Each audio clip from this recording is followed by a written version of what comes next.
Izay ny ety ambony latabatra fa hidina eny kiantsika ao anatin'ny fiadiana ny tompon-dakan'ny ligin'Analamanga baolina kitra diviziona voalohany. Ny andro faefatra no totsaina tamin'ity farany herinandro ity lalao andrasan'ny maro ny feonana teo amin'ny ekipan'ny Masinda, ekipa vaovao ihany raha eo amin'ity diviziona voalohany ity sy ny ekipan'ny Elgeco Plus.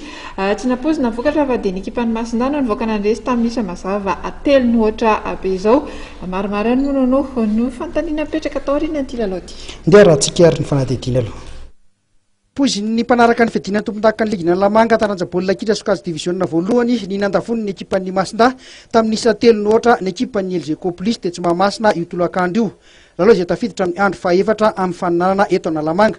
Ny alohan'ny fialan-tsasatra dia efa nitarika tamin'isa roa ny ohatra ny mpilalao ny Mamsoa.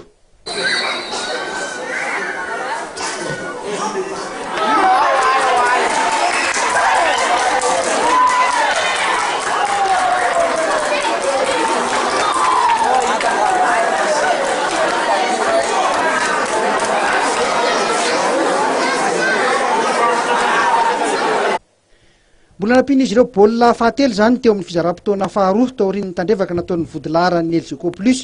Maro ny fanontaniana mipetraka teny Mahamasina tamin'ity lalao ity. Tao no nanantany tena hoe inona marina no mitranga amin'ny ekipa ny tompon'ny amboarany Madagasikara ity. Ny sasany kosa milaza fa mety ho efa ny fanarahany ny Vokatra iny. Raha ny fahitana ny lalao aloha dia hita ho nampiseho fahavonona kokoa ny ekipa naparobe tamin'ity feonana ity. Nanarak'izay kosa dia nisaraka ady sahala rainoray ny ekipa ny FC sy ny tana formation. Toy izao kosa ny Vokatra atany Karion, ny Asadema sy ny Vesta Team ronoray ny aveovain'ny vato no mivoaka nandresy.